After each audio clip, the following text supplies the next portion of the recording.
It is definitely my pleasure to introduce our speaker tonight. This is Cam Gromek, and Cameron is the Plastic Pollution Education Coordinator with the Missouri River Bird Observatory. And actually, he deserves a hand for sure. That's a big role. I actually learned tonight that it's a joint position with Stream Team United, correct? Okay. So in this role, he leads statewide educational initiatives focused on raising awareness about plastic pollution and advancing efforts to reduce its impact on the environment. So Cameron is originally from southeastern Michigan, where he graduated from Michigan State University with a bachelor's degree in fisheries and wildlife, focusing on upland wildlife biology and management. And he actually came to Missouri in 2023 to work for the University of Missouri Extension as an agricultural research specialist. And so through this experience, he has seen firsthand the effect of plastic pollution has on wildlife, waterways, habitats, and agriculture. With a passion for both education and conservation, he works to empower individuals and communities to take meaningful action in reducing plastic waste and its harmful effects. So I know we're all excited to hear what Cameron has to share, so please help me welcome Cam to the stage.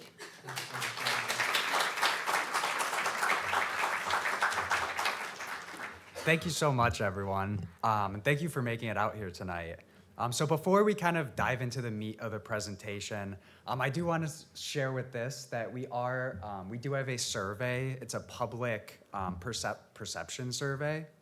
So what that means is that if you have a phone and you want to scan that QR code, I know I already saw a few people do, but you can just fill out that form to help us learn more about your thoughts and experiences with plastic. A part of our project, which is a grant-funded project through the Missouri Foundation for Health, is that we are assessing different communities' thoughts and experiences about plastic over these next 3 years, because we want to help these communities and enable them to reduce the plastic in their own communities. So if you have a second to scan that QR code, feel free, but you absolutely do not have to fill out the survey. But without further ado, If your cell phones don't work, there is a Webster guest Wi-Fi. Oh, okay. Sorry. No, you are all good. Yeah, some people weren't getting great connection, so yeah, connect to the guest Wi-Fi. Phone in this room. Makes sense. Okay, does anybody, I guess I'll give people a few seconds if you want to scan that. And I should say too that at the bottom of the survey, you will find an entry to submit some of your information for a chance to win a $100 Visa e-gift card. We actually are giving out 3 of them. So it's not like one of those where you're like, 1 million people entered, I never win. Like, you actually could win this. You're probably gonna be competing against like a few hundred other people. So if that's also something that you wanna do, feel free to leave that information down. All right, does anybody need me to leave this slide up for a few more seconds? Can you go to the website and fill it out? So this takes you to a Google form. So if you go on like the Merbo and Streams Team website, which we'll link later, you can find more information about all of our links and things that we post. But for right now, the QR code with your phone is really the only way to get there. You can also just take a picture of it and give that. Oh yeah, that's true too, yeah. You know, if you don't have a hookup, just take a picture and do with it later. And if anybody needs like anything, like I also have like papers with the links and stuff or the QR code. So just let me know after this talk if you need that. All right, without further ado, let's jump into it. So as Amy introduced, my name is Cam Gromek, and I'm the Plastic Pollution Education Coordinator for the Missouri River Bird Observatory. And today I'm here to talk about plastic and its effects in the environment. So I actually chose these 2 pictures to contrast each other. One, because this is a little bit of a depressing topic. You're not gonna hear a lot of happy news over the next hour. And the picture with the goose is sad, but it does have a little bit of humor in it. But I also like kind of having these 2 pictures to contrast each other, because a lot of people like to think about the plastic issue as, oh, it's just in our oceans, or it's just in the soil, or it's in the air, when actually all of these things are connected, even plastic inside of our bodies. So that's what we'll be talking about more today. This is a very large, wide-ranging topic, and it tells a tale of wildlife, the ocean, chemistry, World War II, industry marketing, and waste management. So we'll kind of be discussing a lot of different things today. Okay, so first off, I think the natural starting point for any talk about plastic is talking about what is plastic actually made of. I guess I'll open it up. Does anybody in the crowd think they know the 2 ingredients that go into plastic production? Yeah. What is petroleum? Yeah, so petroleum or fossil fuels. Does anybody know the other major feedstock to plastics? Yes, synthetic chemicals. So basically, a good way to think about it is that plastic is just chemicals plus fossil fuel. So although it is considered organic because those oils and coals come from things once living, it is a synthetic product.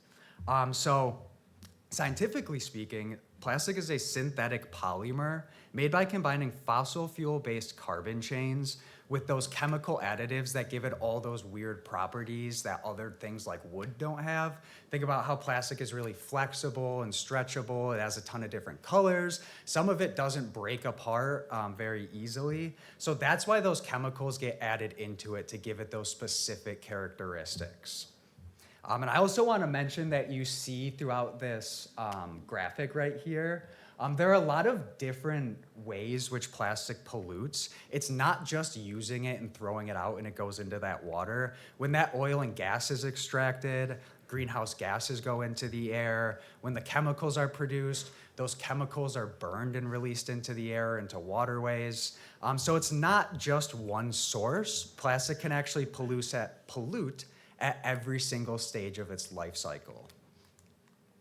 So this is a very detailed graphic of plastic. And the reason that I like showing this is because if you look right here at these are what those carbon-carbon chains are that I mentioned.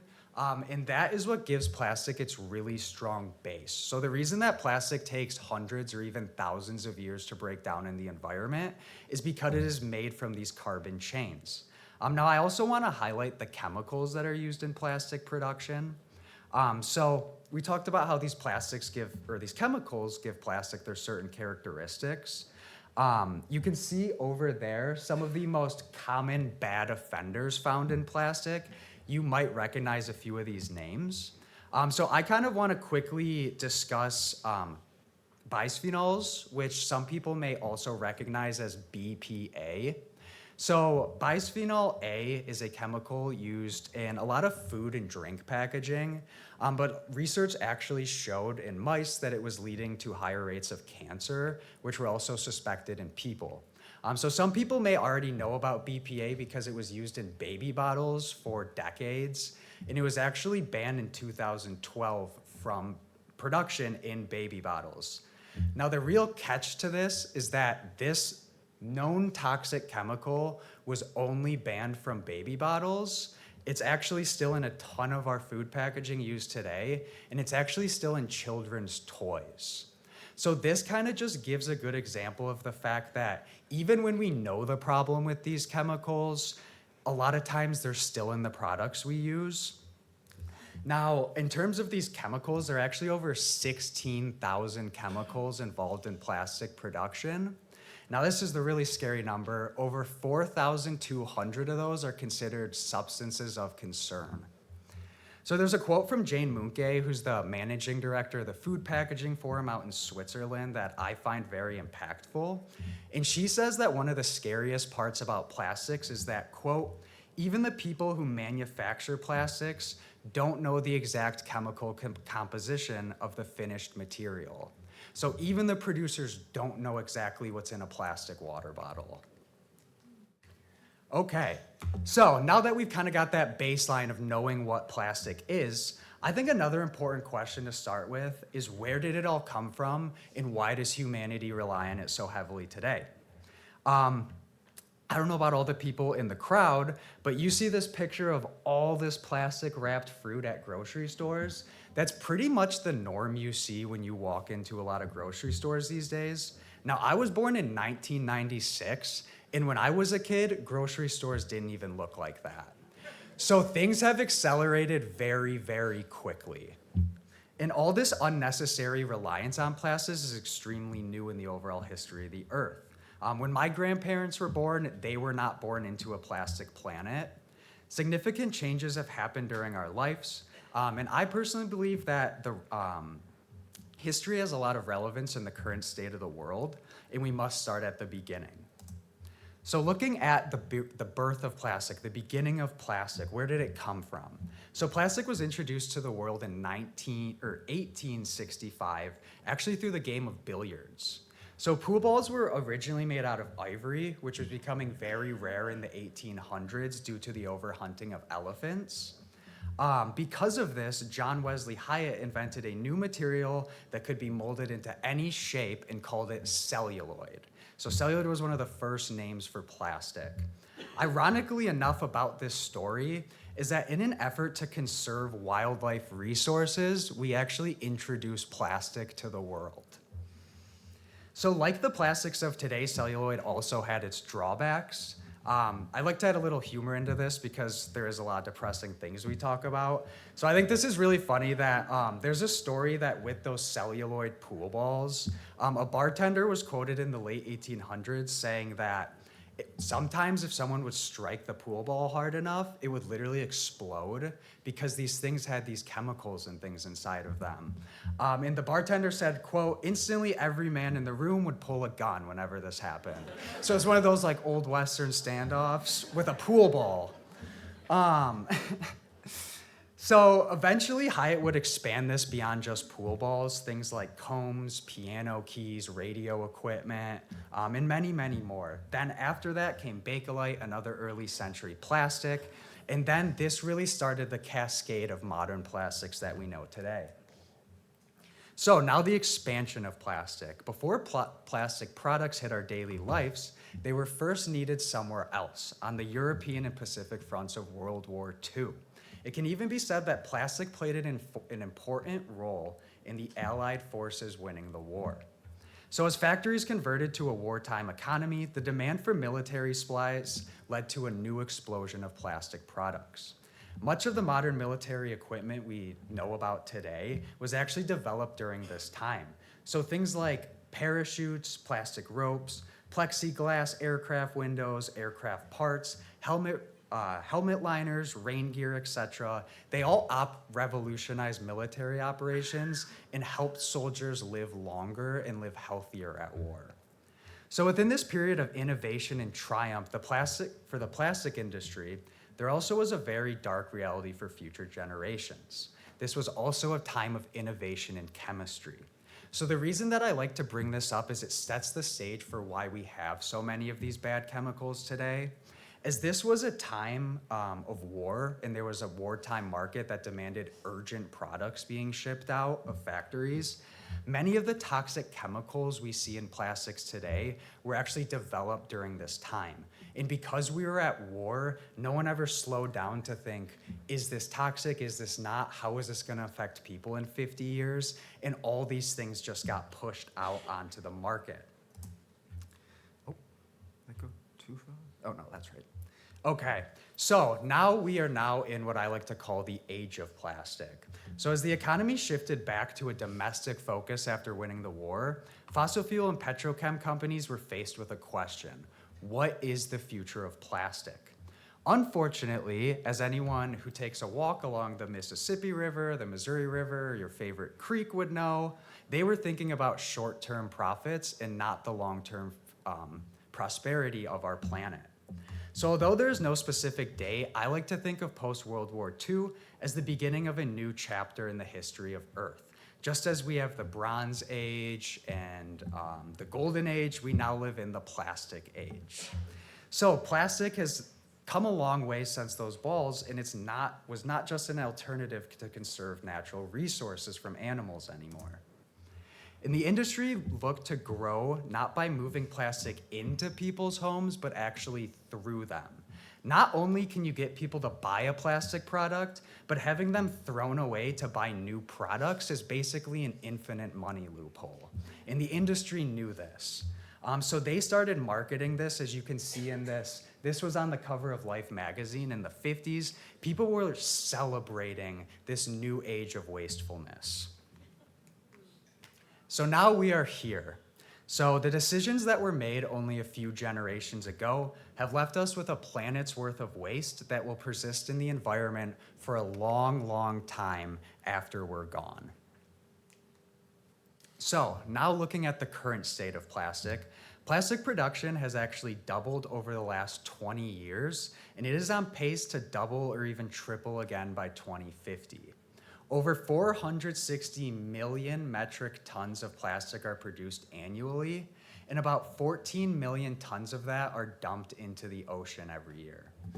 So to kind of give you a perspective of those numbers, that 14 million tons is the equivalent of a dump truck dumping a full load of plastic into the ocean every single minute.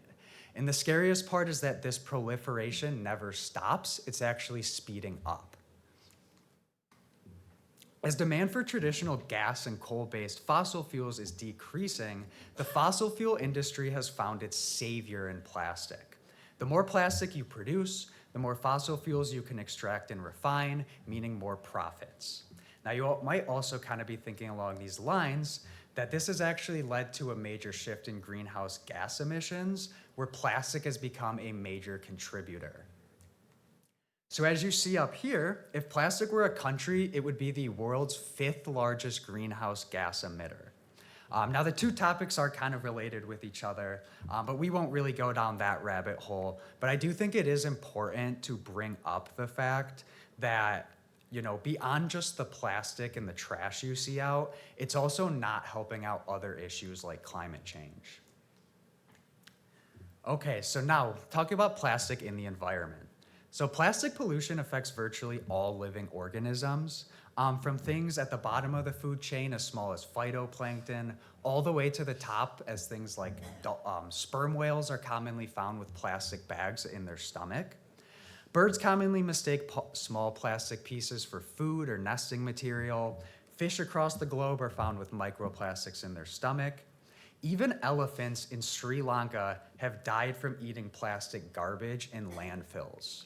So if you remember talking about ivory and the fact that it came for the need to help preserve elephants, plastic has come a long way since that time, and not for a good reason. So plastic is now everywhere on Earth. Ocean currents bring it to remote islands such as the Galapagos. Greenpeace UK reported that 38 billion plastic fragments were found on Henderson Island. If you've never heard of that, that's because it is uninhabited. Microplastics have been found in samples of water from the Arctic Sea all the way down to the Mariana Trench. Plastic is in the air and the soil, it's even in our food. So toxic chemicals from plastic have even recently been documented to be found in rain. What I found very alarming about this pretty recently published study is that some of these chemicals found in rainwater samples, so you can see the study was done in Miami, so it was done in the Dade County area. Many of those toxic chemicals found in the rainwater actually were traced all the way back up to a North Carolina factory. So microscopic PFAS-laden dust and airborne particles actually traveled all the way down to Florida through air currents in rain clouds and then rain that down on Dade County. So just because you might think I don't have one of these facilities near me does not mean that we are safe. So one of the biggest problems with plastic is that it does not degrade in the environment or even landfills for that matter. So those organic carbon-based polymer chains I mentioned at the beginning are extremely difficult to break apart in normal environmental conditions. Even things like really strong waves and wind cannot break them apart completely. So plastic bags are used on average for about 12 minutes, but last in the environment for over 500 years. Polystyrene, which is also known as styrofoam, the stuff that falls apart everywhere, that never completely breaks down, and it's actually thought that it takes over 1 million years to completely be gone once it's thrown away. Now, when plastic breaks apart, it does not break down completely, and it turns into these tiny pieces that you may have started hearing a lot more about recently, micro and nanoplastics. So awareness for the presence of these micro and nanoplastics has risen over the past few years as they're being found everywhere from our blood to the deep seas. These microscopic particles have spread to every corner of the earth, and what's really tough about them is they are impossible to clean out of the environment at scale. You'll see some people with technologies that's like bacteria that eats microplastics or this gel that clumps it out of the water. Well, when there is an insurmountable amount spread all throughout the oceans and it's in our soil, taking it out of one small body of water is not going to make that big of a difference. Now, another problem with these particles is that it's impossible to know exactly where they come from and the chemicals they contained, going back to what we mentioned at the beginning.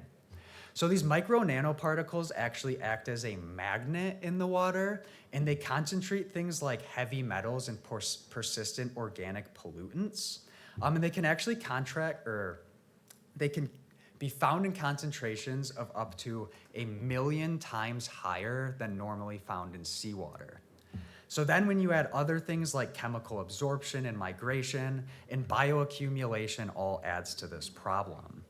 Did I skip a slide? No, didn't I? Okay.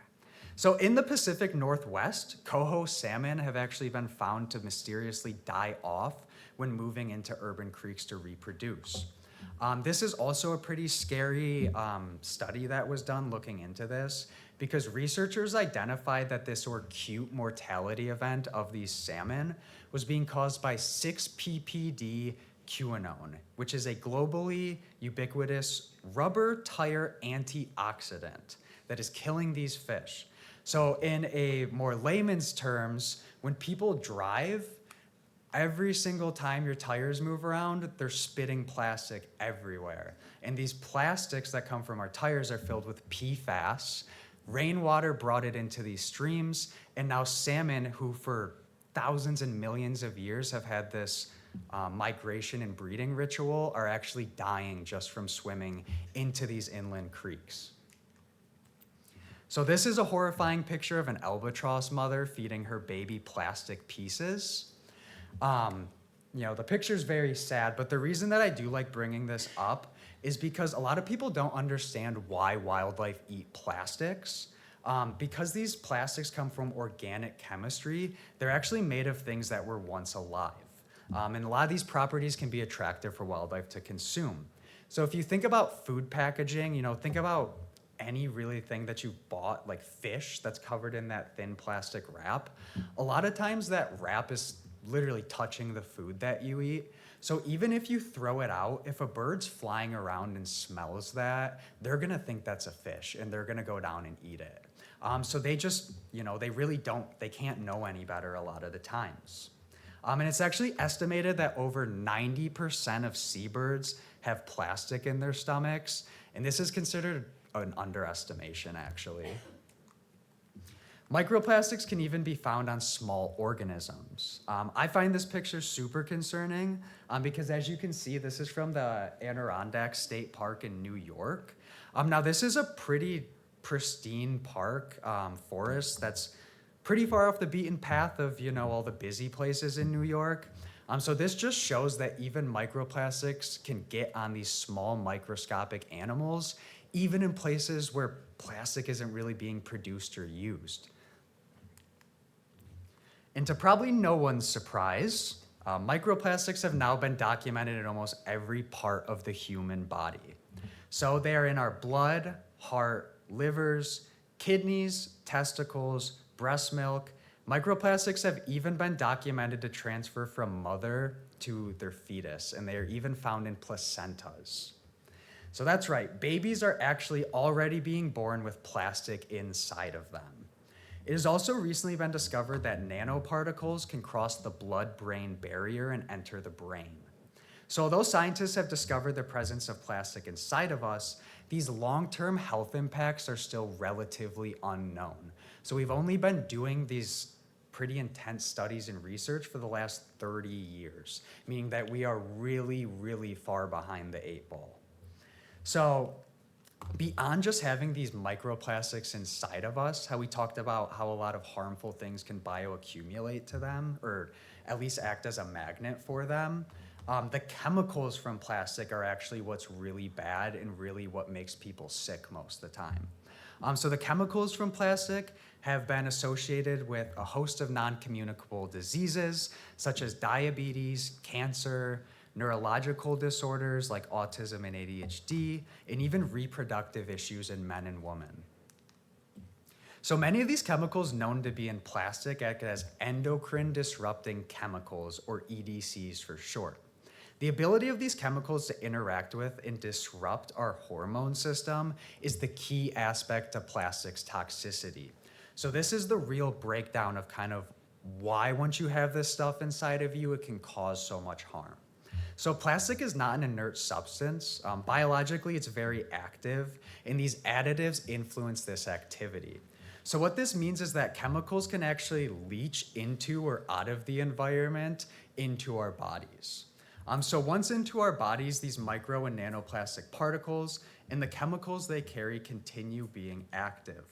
Throughout this action, they can actually interfere with our endocrine system, leading to detrimental effects on sometimes simple bodily functions. And we get a lot of these we get these microplastics inside of us through the air we breathe, the food we eat, the water we drink. It's basically everything, and it's unfortunately all around us. So I'd like to just kind of break down a little bit how this works. So hormones act by binding to these proteins called hormone receptors. So these receptors carry the message of that hormone and tell cells what to do. So cells can only respond to a hormone if they have that said hormone receptor for that said hormone. Now this is where endocrine disruptors come into play, and they disrupt hormone activity through 3 main mechanisms. So if you see on the right side over there, you can see that they can physically block a hormone from attaching to its hormone receptor, and they can also just straight up attach to one of those receptors and start influencing a response. So an example of this is that if a young child is going through a developmental period where their body's telling them to grow, an endocrine disrupting chemical can attach to one of those hormone receptors and tell the body stop growing. So the actual normal thing that the hormones would usually do, the plastic is kind of the chemicals from the plastic can counteract that. So all 3 of these mechanisms prohibit a hormone's ability to interact with hormone receptors. So basically it leads to cells that don't know what to do, or your cells just function improperly.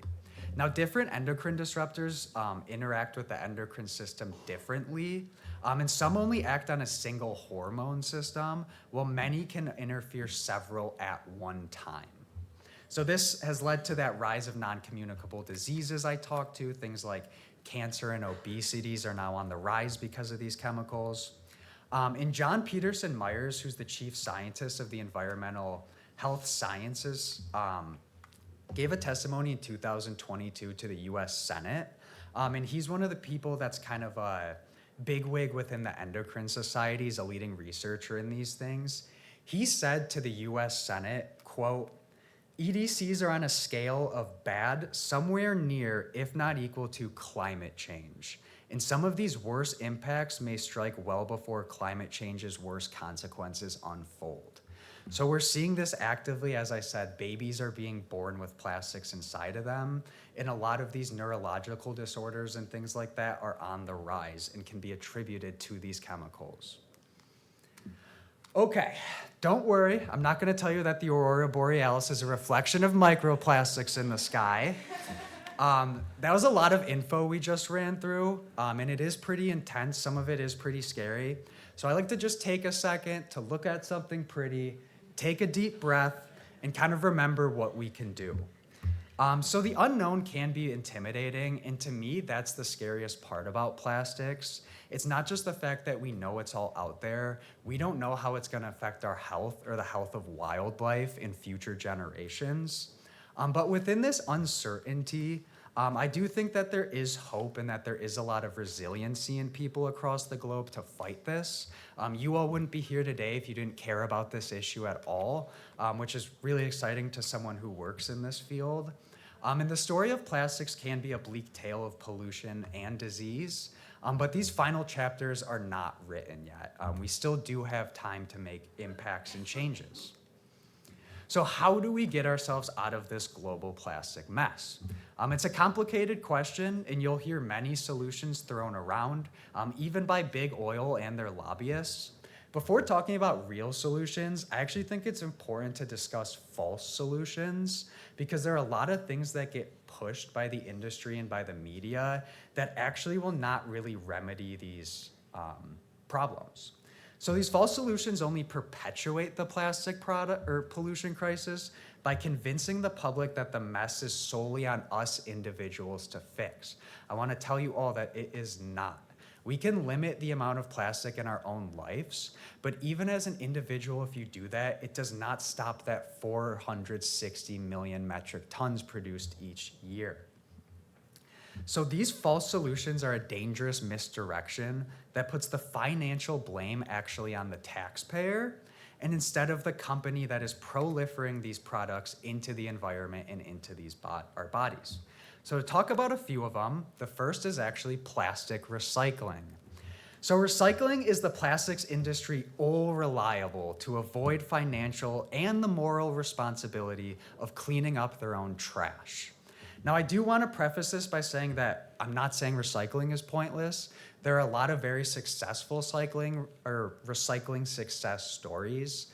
Things like paper and cardboard actually are recycled at a pretty high rate, but plastics are not. So plastic is not a great candidate for recycling because when plastics are recycled, they're often actually downcycled, meaning they are turned into a product of lesser quality. And recycled plastics actually have a higher risk of chemical leaching and migration because they're already worn down plastics. So and then another thing that adds to this problem is that most communities, states, even countries do not have the actual required infrastructure to recycle plastics at scale. So I live in an apartment in Columbia, about 2 hours west of here. And we have a large green recycling dumpster where glass, plastics, everything gets thrown into the same thing. And you can see that it breaks apart and mixes apart. Now, because of this creates a mess for waste management professionals, and most of the things thrown into recycling bins like that actually just get thrown out because it's too much work to recycle. Now, another thing that adds to this is that not all plastics are the same. So I keep using the plural term plastics instead of just singular plastic. And this is because the concept of a singular plastic technically does not exist. Like I said at the beginning, if I walked into the store and picked up a Dasani water bottle, and I literally picked up the Dasani water bottle right behind it, they would both have very different chemical compositions. So they're actually not the same thing. Because of this, plastic products contain unknown chemicals from manufacturing, and they actually are all recycled differently. So this is just a little bit of information because I'm sure the people here do recycle. So these first two that you see, PET, this is our plastic bottles. It's a lot of times used in food packaging too.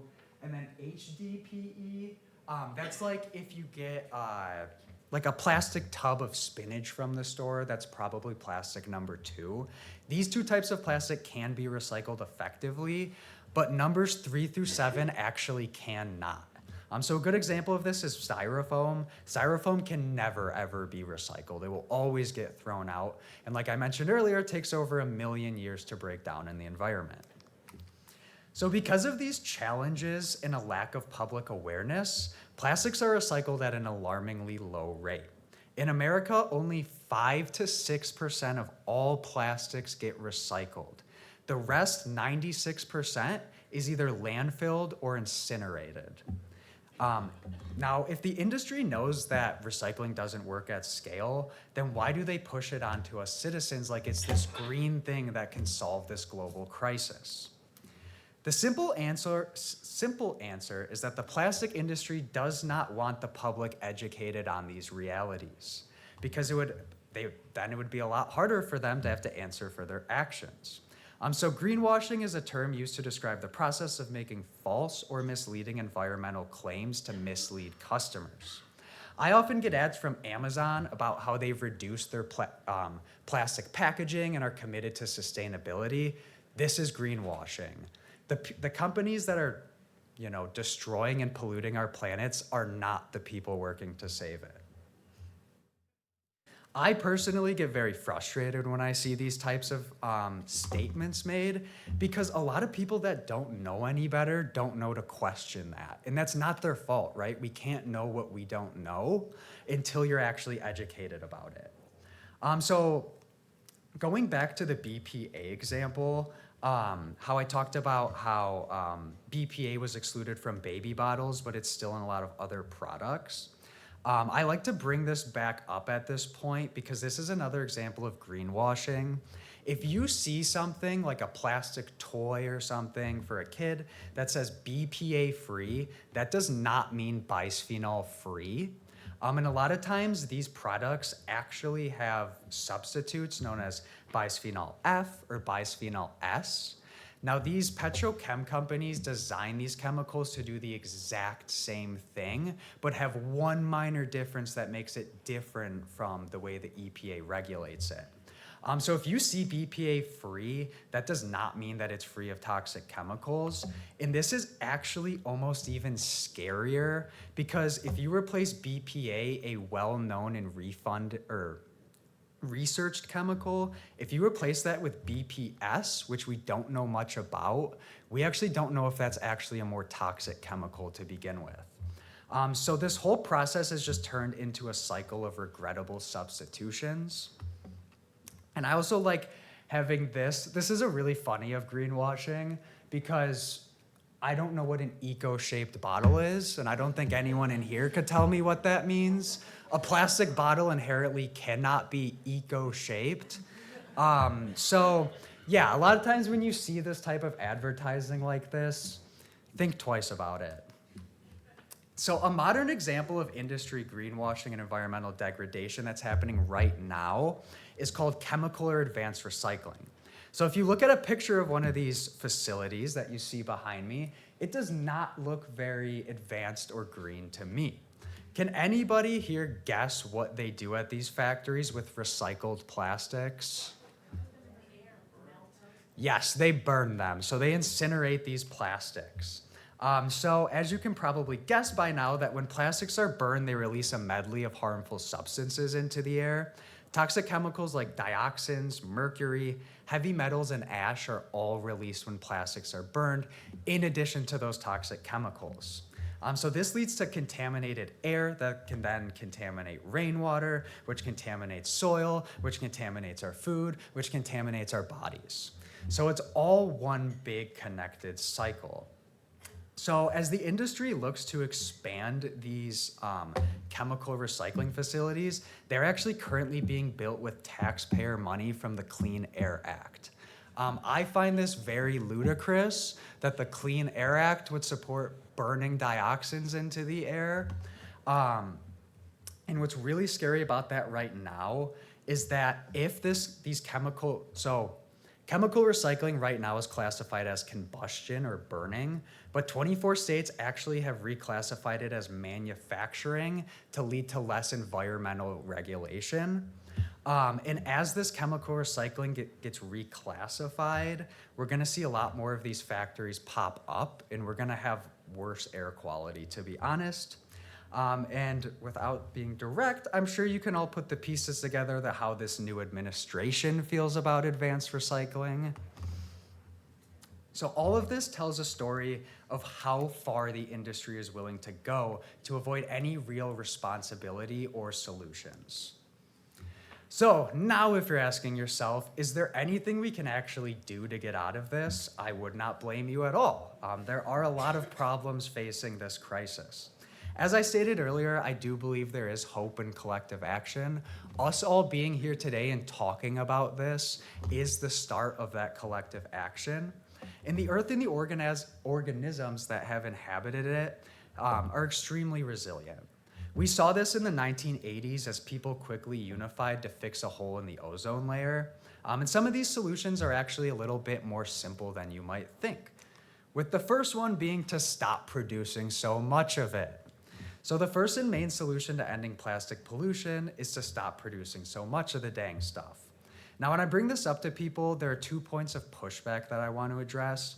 And the first is about, there are people with disabilities and in the medical field where plastic does have its role. People in a wheelchair, straws can help them out.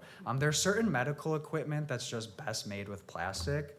Now, what I've been talking about pretty much in my talk today, beyond just all plastics, we're really singling in on single-use plastics. Things people use for a very short amount of time and then throw away. So people have lived for millenniums without plastics, and we can kind of scale that back again. Now, the second thing I get is how do we scale it out if so many people rely on plastic? I like to kind of give people an example. So there's the common concept that the Earth has existed in a 24-hour span. You could condense it all into that 24 hours. And a lot of people know that humans would only fill up about 2 to 3 seconds of that 24 hours. If you're looking at the age of plastics, it probably won't even fill up a millisecond of that time. So we have lived for a very long time without plastics and can continue or move back to that and move back to a culture of sustainability. The next solution is to develop safe chemistry and develop hazardous classes of chemicals that can be banned. So unfortunately, especially in America, we are way behind the 8 ball on this. So going back to that BPA example, that is just one specific chemical out of the tens of thousands that we know about. And we knew it was super harmful, toxic, cancerous, and it still didn't get completely banned. It only got banned from one thing. So this is why there needs to be an industry standard to actually address the complete classes of these chemicals. So instead of saying BPA free, it should just say bisphenol free. So safe chemistry is possible, and but the problem is that there does need to be legislation that forces the industry into doing this because they know they will not choose to make that decision themselves, even if the health of children is compromised.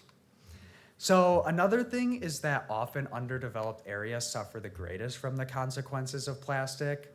So the area on this map behind me, between Louisiana and Texas in the Gulf of Mexico, this is known as Cancer Alley. There are hundreds of petrochemical plants in that small area right there. And what's really scary about Cancer Alley is that residents are exposed to cancer-related pollutants 3 times the average amount of the normal American. So that study comes from Johns Hopkins. And they actually found that it could be up to 11 times higher. So a child could be born into a community where they have an 11 times higher possibility of getting cancer just because they're producing plastics a few blocks down the road. So imagine living next to one of these factories. And to make matters worse, they're often located directly next to schools, churches, playgrounds, and neighborhoods. And if you recall the study about the toxic chemicals in rainwater, we know that releasing these harmful pollutants into the air does not just affect the people living in Cancer Alley, and these things can travel. So the final major solution is to implement extended producer responsibility. This is a really exciting one because currently the plastic industry profits from making an overabundance of plastic, and then taxpayer money is used to deal with that waste.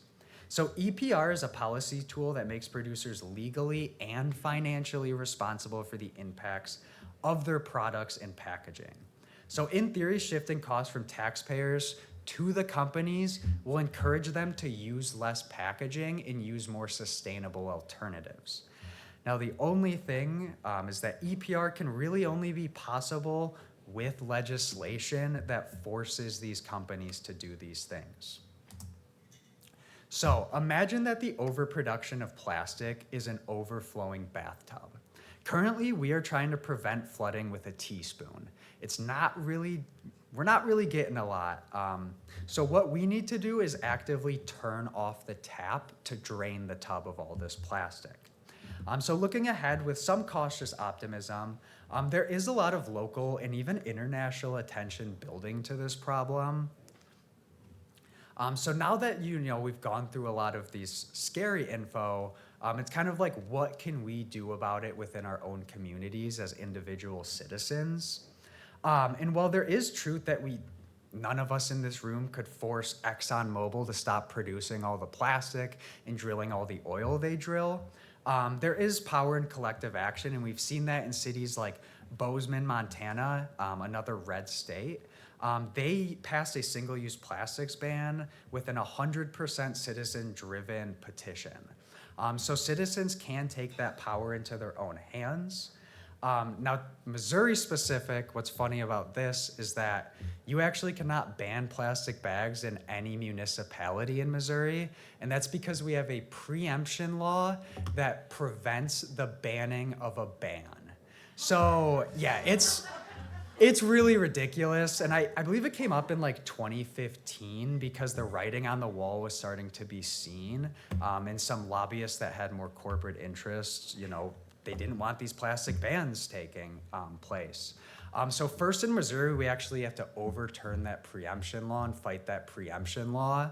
And I just think it doesn't really show communities freedom that they can't choose what they do and don't want in their own communities, right?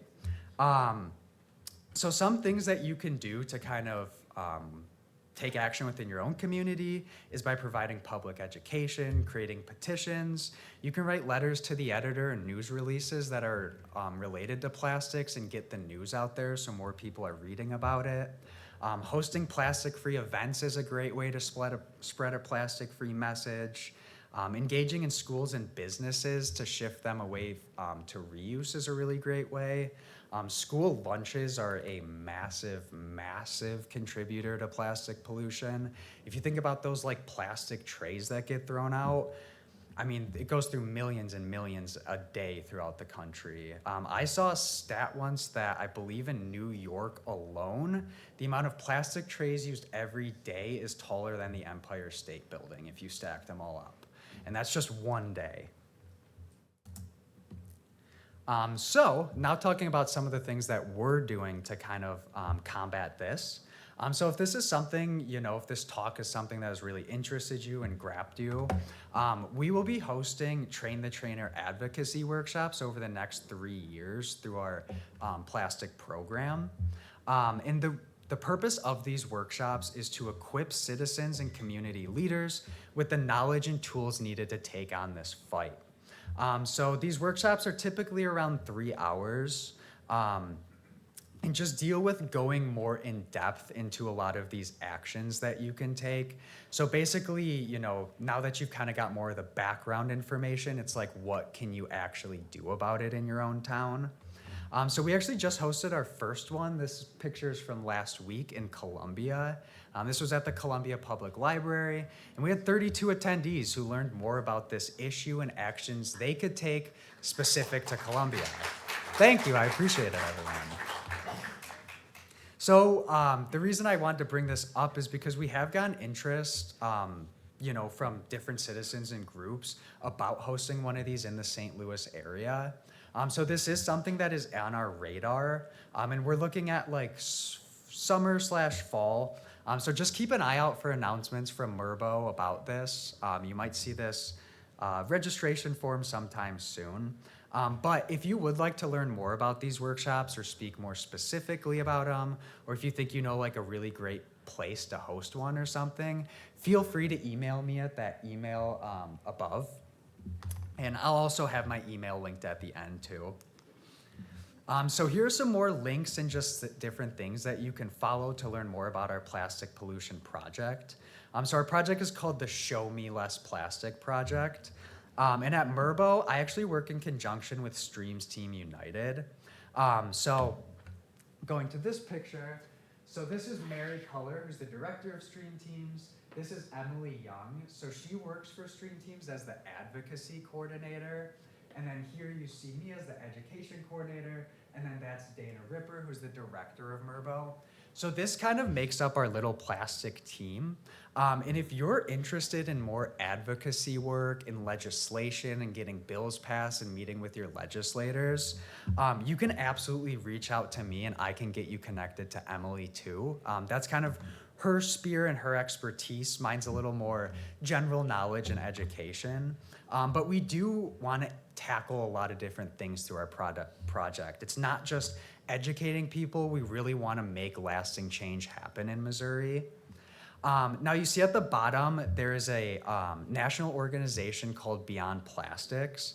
MRBO is an affiliate of Beyond Plastics, which, like I said, is a nationwide project to end plastic pollution. So if you go to beyondplastics.org right there, you'll find a ton of great and free resources on a lot of the things that we've talked about today. They have help guides, they have literally anything about plastic pollution you can find on their website. So what's really cool about Beyond Plastics is they have a network of over 150 local groups and affiliates committed to ending plastic pollution. What's really excited about this is that it makes it so even within, beyond states, none of these organizations have to take on the fight alone. If you wanted to host a plastic-free event, you could contact one of the 150 groups and ask them how they do it. Just because collaboration is really going to be the key to this. If each individual person is just fighting, these large fossil fuel industries honestly aren't going to care that much. But if our voices are really unified, then they will have to care when it starts affecting their pocketbooks. So it's free to become a Beyond Plastics local group and get connected with them. And I would be more than happy to also assist you with that process if people in this room find that to be an interesting possibility. Now, another thing is that a lot of the knowledge and materials you saw today did come from Beyond Plastics courses and resources. So they truly are an incredible organization filled with really intelligent and awesome people. And what's really, really cool is we have one of those incredible people in the room here today.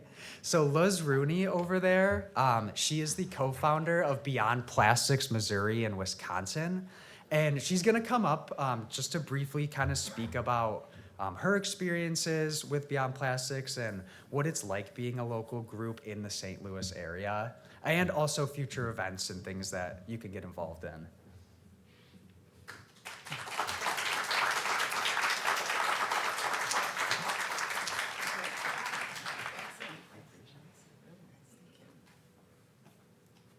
Excellent presentation. My goodness, I'm really over the top. Love a little bit more before I completely break it down. No, he did an amazing job. Great job. Thank you so much. Thanks for inviting me to be part of this. Again, my name is Liz Rooney. I'm a member of Beyond Plastics. As Cameron mentioned, Beyond Plastics was founded by Judith Enck, who is a former EPA administrator for Region 2. She is mostly focused on policy. We cannot do this in Missouri or Wisconsin because of our backwards legislation, but we try our best to do education, to do advocacy and campaigns. Beyond Plastics offers 3 trainings online. One is generic about plastic pollution and the issues with that. Another one is specific to plastic pollution and how it impacts our health, really specific on that. And the other one is advocacy and how to empower us to be able to go speak with the legislators or write a letter or respond to greenwashing. I am part of the Mississippi River Plastic Pollution Research Project. This is part of the EPA Region 7. We met for an entire year last year with many other groups working on plastic pollution and different items. This is part also of, and I'm going to take a pic on my phone, something that we call MRCT here in St. Louis, which is called the Mississippi River Cities and Towns Initiative. In 2021, a pilot project with the United Nations Environmental Program did a research of the Mississippi River and the plastic pollution in the river. that goes all the way to the Gulf of Mexico. The impact is humongous in the environment internationally. And they use, because I was not part of the program at the time, Jennifer Wendt is the director of the program. We will use, I say we use because I'm part of the program at the moment, use an app called,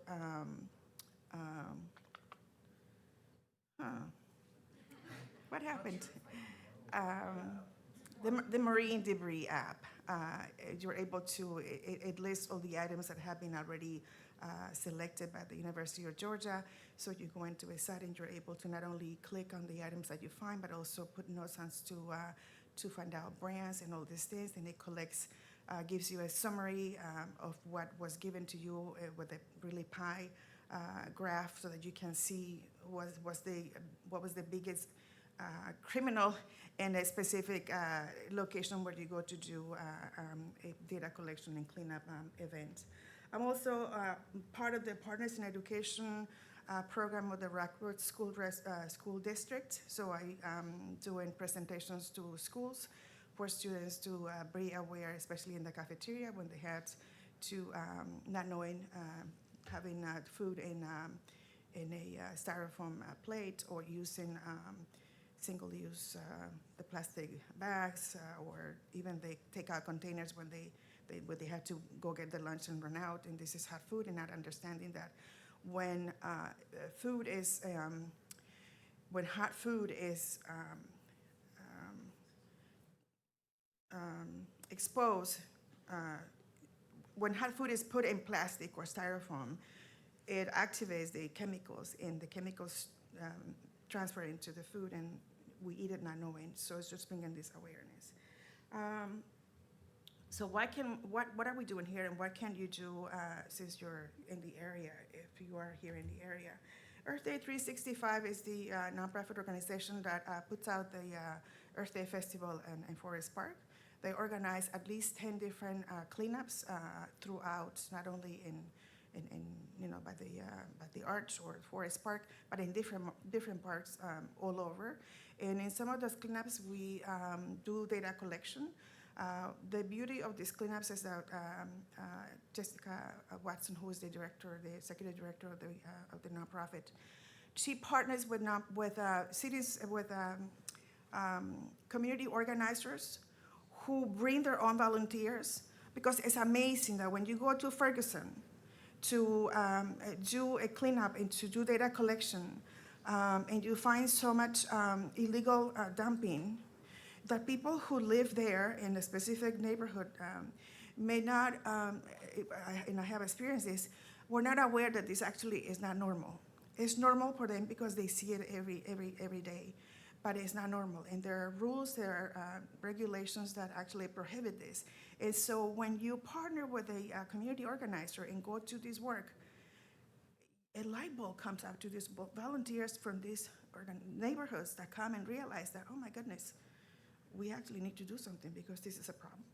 And so, and it's a health problem, especially when you have illegal dumping and you have children who have nothing to do and they're, just running around looking for treasure. Well, the treasure could be lethal. If there's broken glass, if there's, furniture with broken pieces and whatever, so that is a problem. So Earth Day is a good site, a good location to get engaged with cleanups or with data collection.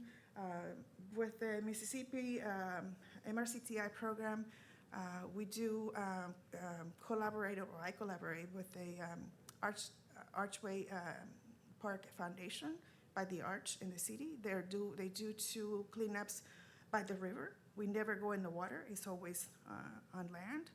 And we do 2 cleanups over there. One is coming up on April 5th, which is this one over here. You need to actually create an account in order to sign up to volunteer. I speak at these events, and they also bring other speakers.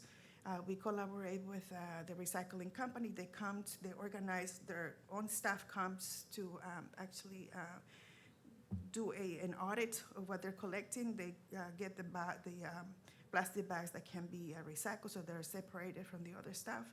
And So it's a great event that happens twice a year, and it brings a lot of people, a lot of students. What else can I tell you? I think that's pretty much it. What I do here is I collaborate with other nonprofits that are working in plastics because they're doing different things. EPA has given grants to MRCTI for them to be into Earth Day 365, for them to be able to go to restaurants so that they can give them mini grants for them to change the plastic for real wear, whether real plates or real forks and knives. Also for water fountains in the schools. And so it's a process that is ongoing. The only issue we have at the moment is obviously with the new administration and the cuts in funding for the EPA. We were supposed to have a meeting with the EPA Regional 7 on the whole work that we did on last year on plastics and all these meetings. I was able to actually force them to address plastic, microplastics in health. So I was able to bring a doctor, actually train with Beyond Plastics to be able for him to not only bring his expertise as a doctor, but also bring Beyond Plastics perspective as to how to bring this to the public. And so at the last minute for our last meeting with the EPA, I was able to finally push for this doctor to come and address the group because we have many nonprofits. This is a group that has probably 20 different organizations, including local government representatives and also from Illinois. And so that's what we're doing at the moment here, collaborating with others instead of reinventing the wheel, trying to address illegal dumping in terms of enforcing legislation, doing a lot of education. I also work with the cafeteria culture. They created a documentary that tells the story of 4th and 5th graders in Brooklyn that took a whole year to do research of the plastic pollution in their cafeterias. They created this huge movement where that shows actually the path. The documentary shows the path as to how children got engaged into policy, because the children do audits in their cafeterias, and then they're able to present this at City Hall meetings. I was able to work with a Montessori school, Andrews Academy and Creve Coeur, 2 years working with them to address plastic pollution in a little creek that they have in the school. We did at least 3 cleanups for the children to be aware of what kind of treasure is in the water. And also I was able to train them and have the documentary shown at their school. The children did a survey, 2 surveys actually, and they were able to get rid of the tiny little packets for ketchup and condiments and all of that, got rid of the plastic trays and the plastic forks and knives, so that's a win. And it's a tiny little step, but I guess what we need to do is a lot of education and continue, and every little thing that we do counts. One thing from all the education that Cameron did over here is remember, no plastic in your microwave, number one. Number 2, black plastic in your house, get rid of it. Black plastic that is used for serving food or for mixing things in your kitchen. Black plastic is made out of electronic recycling. So just imagine the amount of chemicals in this plastic that then gets in touch with hot food and how not knowing this is something that you're digesting. I think the problem with plastics is it's a big problem. I also attend the United Nations technical meetings for the plastic treaty. The next meeting is going to be in Geneva in August. I don't go to those ones. I just attend the meetings online, and I'm able to provide resources from social society, from a nonprofit organization that is able to open their big mouth without having to follow protocols of an ambassador or a ministry of education or environment or whatever. And so I'm able to provide in these meetings on the chat links to, no, this is not right, read this article, go to this link. And so that's how I am able to do some input, and I'm able again to do and negotiate because I'm not an ambassador. Thank you. Any questions? I have a question. You Yeah. said about the black plastics. Yes. You said it has, they all have chemicals in them. plastic all has chemicals, but black plastic is made out of electronic recycling. So electronic recycling is burned, is whatever is done, and then this is how the plastic Like, is made. remember how I said recycled plastics are downcycled? So that stuff's already really toxic, and then it gets downcycled, and then you're heating things when you're cooking with them and stuff. We do have a questions portion in a second about the general thing. Does anybody have any questions for Liz specifically right now? Yeah, I just have one. Silicone, food storage bags, if that's a good thing, they're reusable, or is that something bad? Not good. Yeah, and especially like anything that's plastic, I would not reuse it because every single time you use it, it's gonna leach more of those chemicals into your food. The older, the more it leaches. How do you Okay. dispose of it? Of like a plastic bag? Or, yeah, reusable plastic. Oh, a reusable. Do you mean like one to take grocery shopping? No, I was talking about like the. That's what I was thinking. Yes, like. Yeah, I wouldn't use those, honestly. Not for food. No. Not for food. How would you dispose of this? You need to put it in the recycling and wish cycling. Wish cycling. Yeah. It's Or gonna put- get or thrown put it or out. put it in your garbage because it's not going to be recycled.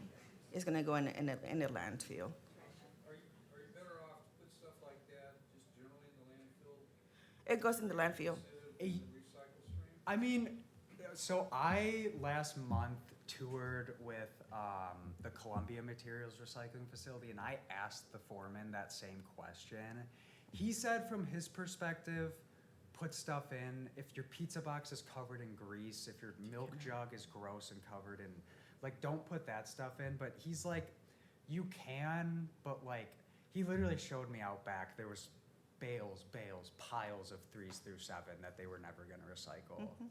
And he actually said it's worse because it all gets clumped together, and when it's in the landfill, it contaminates where it's at than if it's spread out over the landfill. 1s and 2s in there? 1 and 2. Yes. The I other mean, needs to go in the garbage. like but- he said, if you want to, you can. You never know, but it's probably gonna end up in a landfill either way. I live in a senior housing, housing for seniors here in Webster Groves. And we have cardboard boxes where we are encouraged to put all kinds of plastic wrap, plastic bags, Tupperware bags, bread wrappers.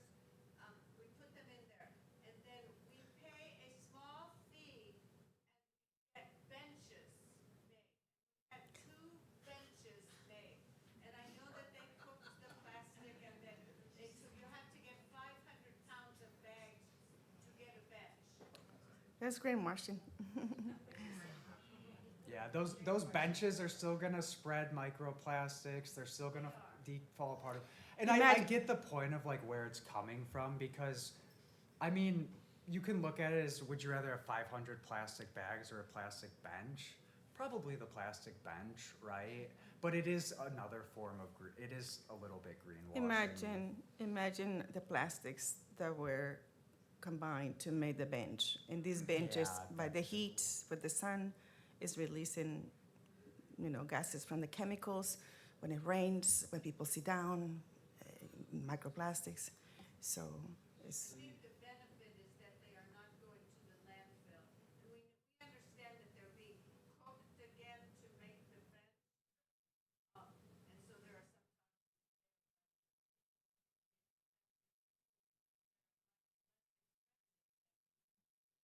target of buying a plastic bench. Yeah, no, I mean, that is a fair point you made. But it would be great if we just stuck to wood benches and things like that. Yeah. Yeah.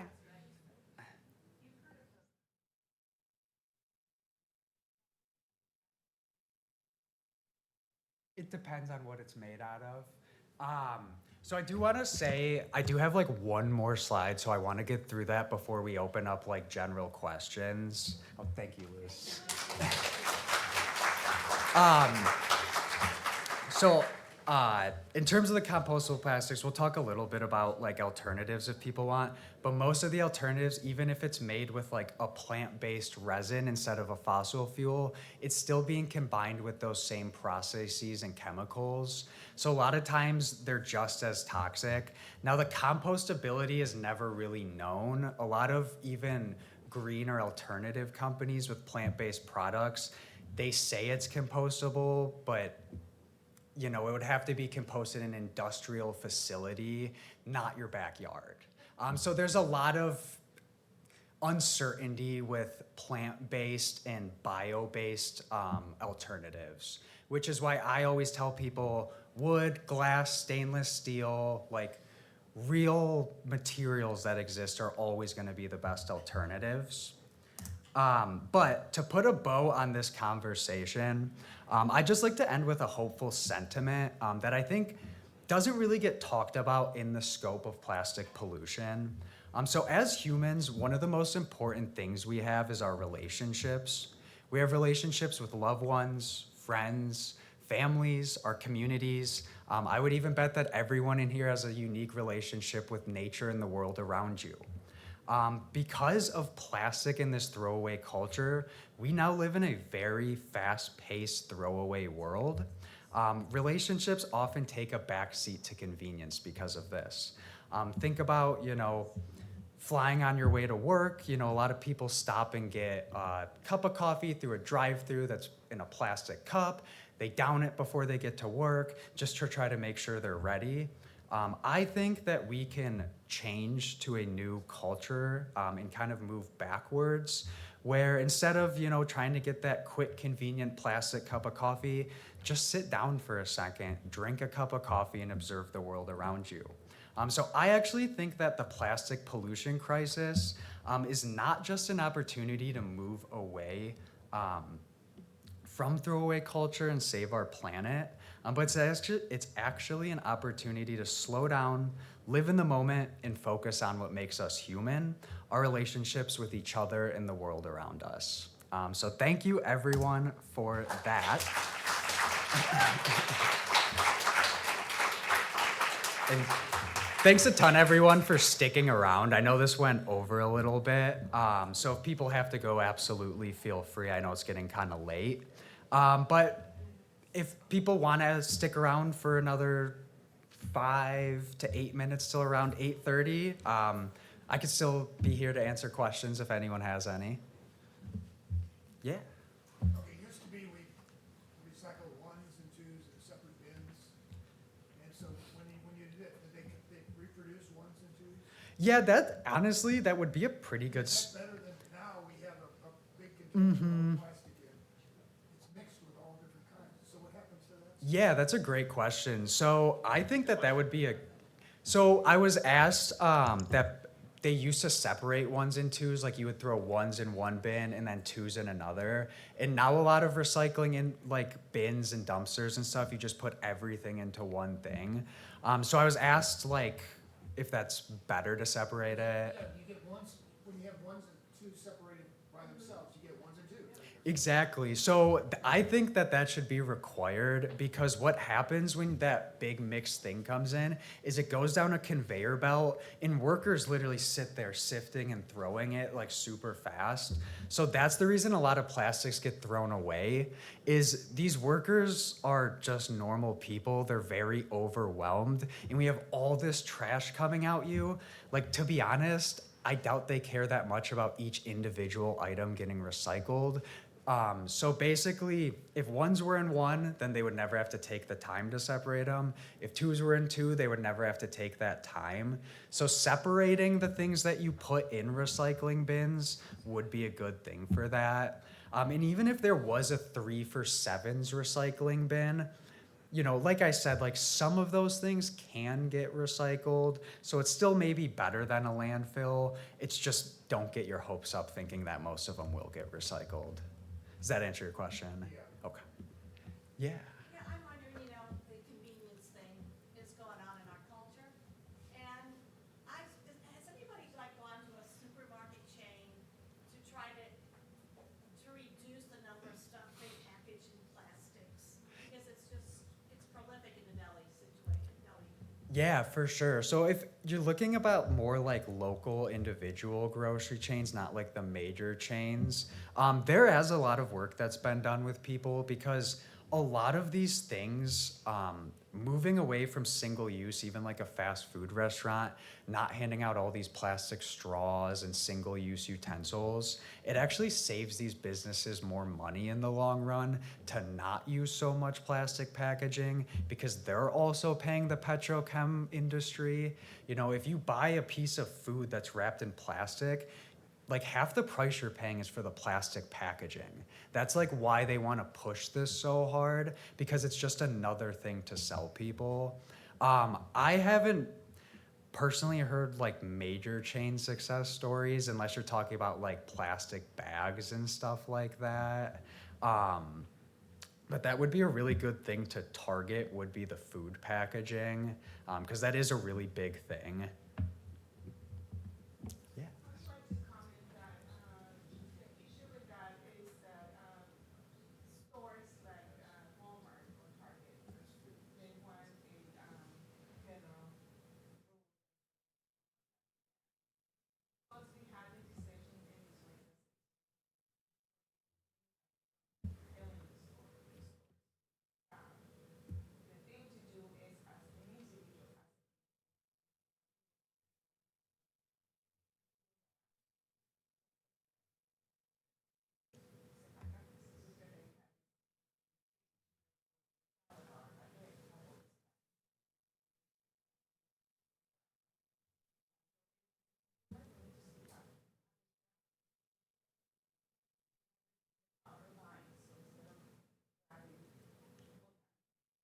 Like watermelon or something.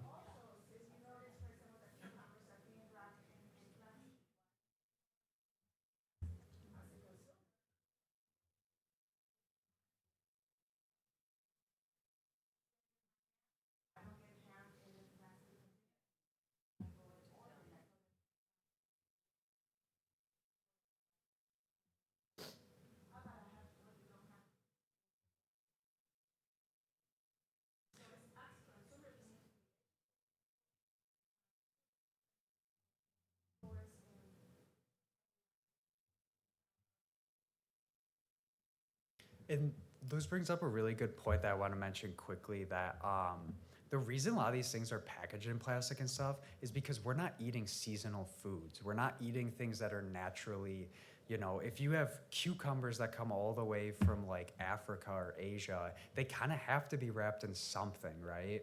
So one of the solutions to that is to support local food and locally sourced things.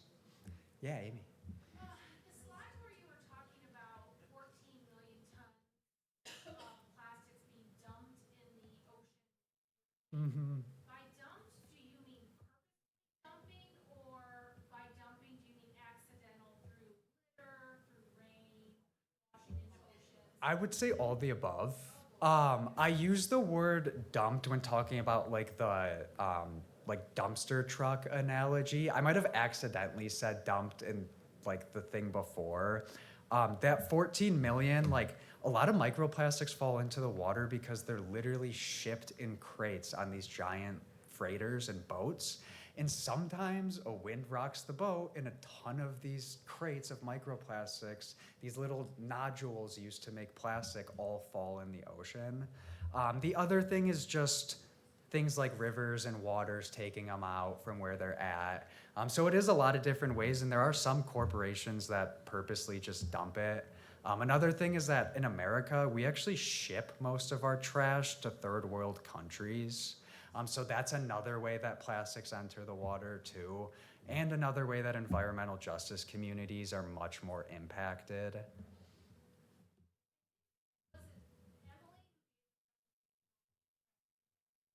Did she say something like the weight of plastic in the ocean now outweighs fish? Yeah. Is that, So, get that right? yeah, that's not, I'm not sure if scientists are ready to say that yet, but We do know for sure that, like, I believe from off the top of my head, it's like in 20 years, like, it's for sure gonna be that way. And I mean, a lot of fish in the ocean, even like 10% of their stomach is plastic. So that's another thing too. Yes, in the back. Are more efforts being made to have presentations? Thank you.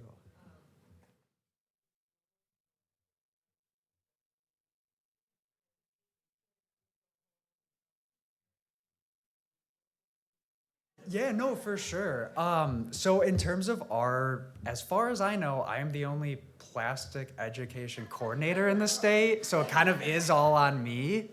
But I do know, like, thank you. I appreciate it, everyone.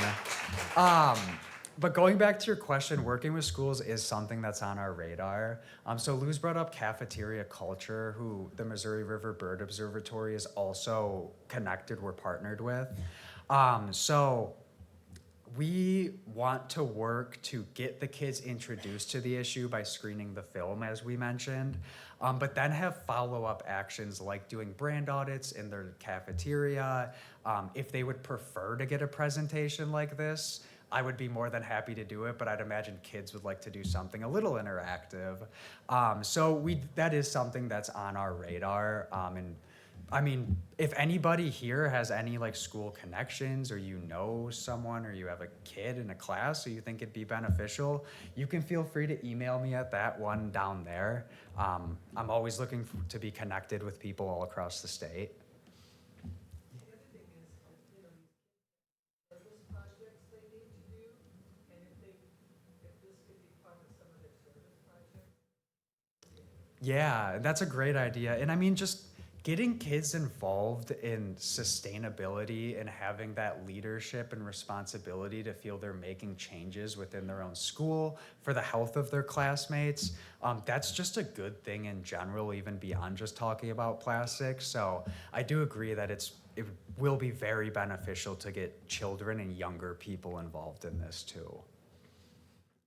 Yes. Grocery store now, they've got a place for you to put your plastic. Or not, do you know what happens to those plastic bags? Landfill. Oops. Landfill.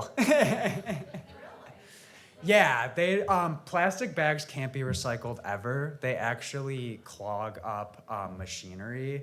So it's actually not just that they go, oh, we can't do this, we throw it in. If it gets through, it can shut the entire facility down.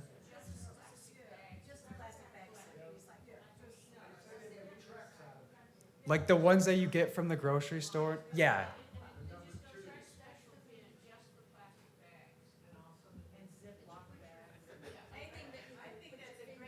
Those, yeah, that's a well-known greenwashing scheme. Yeah, you're like, a lot of those things that are being put into that cannot be recycled to begin with. And it's just a way for them to keep selling or keep buying more plastic bags and pushing plastic bags. Because then they can, people are like, well, it's not taking space in my home and I didn't have to throw it out. I put it in this bin at the grocery store, and then they could do whatever they want with it at that point, which usually is landfill. Any other questions before we kind of wrap up? Yes, I've seen your hand up. Yeah.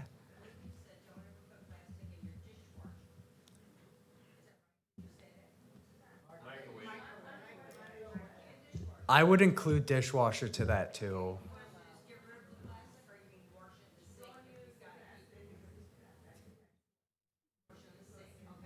With lukewarm or cold water too. Yeah. What did you say, I'm sorry, what did you say about how to clean plastic?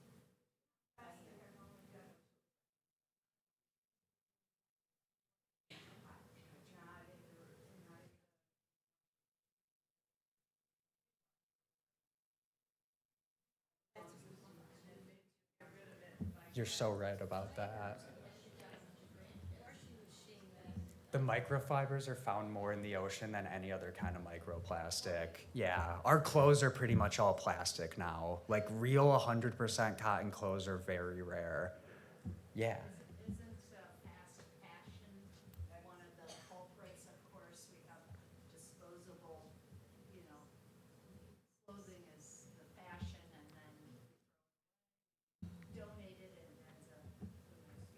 Yeah, so fast fashion is a big contributor to that, and it's not even just because people get a shirt, wear it for a few times, and are like, I'll get another cheap shirt. That is one of the reasons, but another reason is because these materials are made with cheap plastics.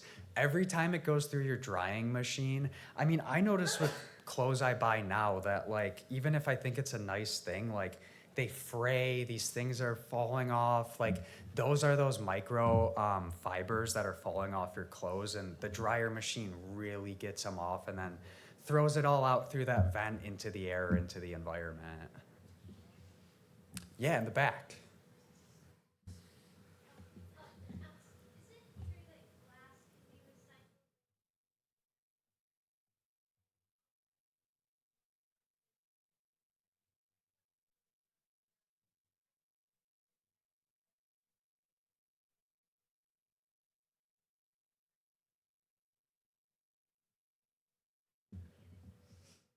Yeah, so in terms of glass, I don't know exactly if it can be recycled infinitely. I mean, that sounds correct because it can be broken down and built back up.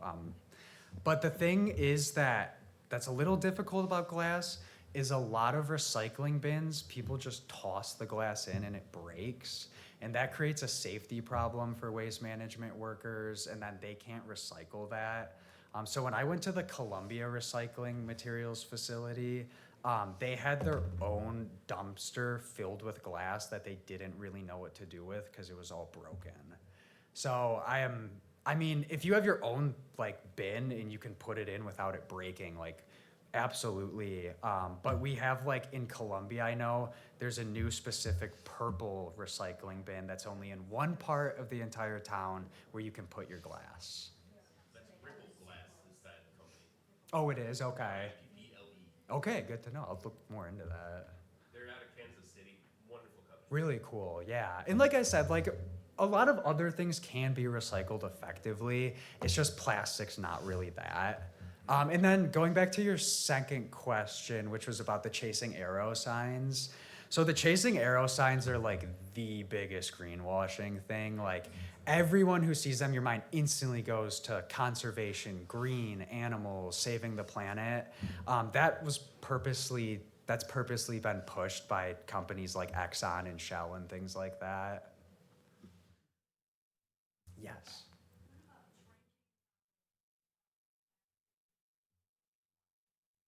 Like just one, like a plastic bottle you would buy from the store. Oh, like, okay. Yeah, so I mean, that's better than PET. I'm not gonna say that it's not. So that is like a better alternative than one you're gonna throw away after. But because it is plastic, every time you open and close that cap, microplastics are falling into your drink. One thing I will say about a lot of like this like health and food stuff we've talked about, heat really is the big thing. I like to tell people I wouldn't really mix plastic with food to begin with in any situation.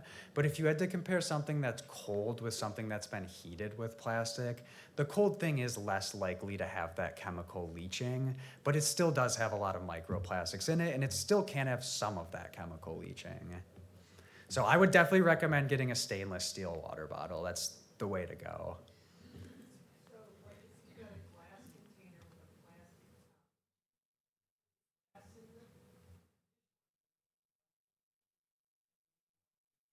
it? Yeah, that's what I would do. Yeah, because kind of like the microwave, the dishwasher gets super hot and it's throwing water at, and so, I've even noticed that like in the past, before like even I knew about a lot of these things, like some things just are a worse quality when you take them out of the dishwasher, and that's not a great sign for, the chemical absorption. Okay, these are great questions. Does anybody have any final before we kind of wrap this up? Yeah, absolutely. Thank you so much, everyone. This was a real pleasure.